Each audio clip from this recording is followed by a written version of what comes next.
നമസ്കാരം. പുതിയ വീഡിയോയിലേക്ക് എല്ലാവർക്കും സ്വാഗതം. എല്ലാവരുടെയും സപ്പോർട്ട് പ്രതീക്ഷിച്ചുകൊണ്ട് നമുക്ക് വീഡിയോയിലേക്ക് പോകാം. അധികം ഇൻഗ്രീഡിയൻസ് ഒന്നുമില്ലാതെ എളുപ്പത്തിൽ എന്നാൽ സ്വാദിഷ്ടമായ ഒരു കടുമാങ്ങ തയ്യാറാക്കിയാലോ? ആദ്യം അല്പം വെള്ളം തിളപ്പിച്ച് തണുക്കാനായിട്ട് മാറ്റിവെക്കാം. ഇതിനായി കഴുകി വെള്ളമെല്ലാം തുടച്ച 2 മാങ്ങയാണ് ഞാനിവിടെ എടുത്തിരിക്കുന്നത്. ഈ മാങ്ങയൊന്ന് ചെറിയ കഷ്ണങ്ങളായിട്ട് മുറിച്ചെടുക്കാം. ഒട്ടും തന്നെ വെള്ളമയമില്ലാത്തൊരു പാത്രത്തിലേക്ക് ഈ അരിഞ്ഞു വെച്ചിരിക്കുന്ന മാങ്ങ നമുക്ക് മാറ്റാം. ഇതിലേക്ക് 1/2 ടീസ്പൂൺ മഞ്ഞൾപ്പൊടിയും 1/2 ടേബിൾ സ്പൂൺ മുളക് പൊടിയും ആവശ്യത്തിനുള്ള ഉപ്പും കൂടെ ചേർത്ത് സ്പൂൺ കൊണ്ട് ചെറുതായിട്ടൊന്ന് ഇളക്കി യോജിപ്പിക്കാം.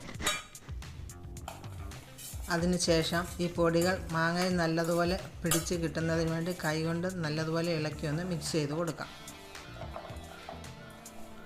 ഈ പാത്രം ഒന്ന് അടച്ചു വയ്ക്കാം. സ്റ്റവ് കത്തിച്ച് ഒരു പാൻ അടുപ്പിലേക്ക് വെച്ച് കൊടുക്കാം. 1 ടേബിൾ സ്പൂൺ വെളിച്ചെണ്ണ ഒഴിച്ചു കൊടുക്കാം. ഈ കടുമാങ്ങ തയ്യാറാക്കുന്നത് വെളിച്ചെണ്ണയിലാണ്, എന്നാലേ അതിൻ്റെ തനതായ സ്വാദ് കിട്ടുകയുള്ളൂ. എണ്ണ ചൂടാകുമ്പോൾ അതിലേക്ക് അല്പം കടുക് ഇട്ട് കൊടുക്കാം. കടുകൊന്ന് പൊട്ടി വരുമ്പോൾ അല്പം ഉലുവയും കൂടി ഇട്ട് കൊടുക്കാം. ഇതൊന്ന് ഇളക്കി കൊടുക്കാം. ഉലുവയുടെ നിറം മാറുമ്പോൾ കറിവേപ്പിലയും വറ്റൽമുളകും കൂടി ഇട്ട് കൊടുക്കാം. ഇത് കരിഞ്ഞു പോകാതിരിക്കാൻ നമുക്കൊന്ന് ഇളക്കി കൊടുക്കാം.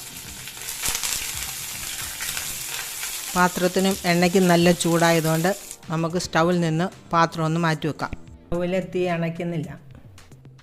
പാത്രത്തിൻ്റെ ചൂട് കുറച്ച് കുറയുമ്പോൾ 1/2 ടീസ്പൂൺ മുളക് പൊടിയും കൂടെ ചേർത്ത് ഒന്ന് ഇളക്കി കൊടുക്കാം. മുളക് പൊടിയുടെ പച്ചമണം മാറിക്കഴിയുമ്പോൾ ഇതിലേക്ക് നമ്മൾ തയ്യാറാക്കി വെച്ചിരിക്കുന്ന മാങ്ങയും കൂടെ ഇട്ട് കൊടുത്ത് നല്ലതുപോലെ ഇളക്കി യോജിപ്പിച്ച് കൊടുക്കാം.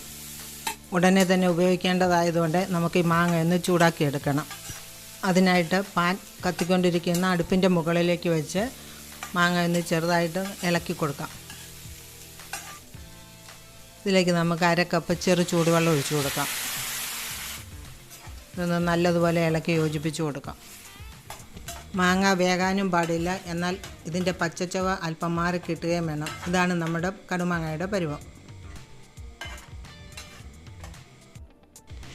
ഈ ചാറൊന്ന് കുറുകി വന്നിട്ടുണ്ട്. നമുക്ക് സ്റ്റൗ ഒന്ന് ഓഫാക്കിയിട്ട് പാത്രം ഈ അടുപ്പിൽ നിന്നൊന്ന് മാറ്റി വെച്ച് കൊടുക്കാം. നമ്മൾ ഇതുവരെയും ഈ കടുമാങ്ങയിൽ കായം ചേർത്തിട്ടില്ല.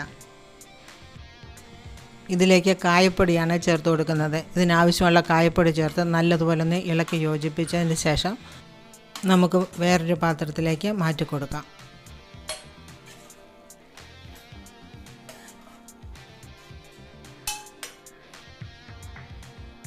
ഇതൊന്ന് അല്പം തണുത്തതിന് ശേഷം നമുക്ക് ഉപയോഗിച്ച് തുടങ്ങാം.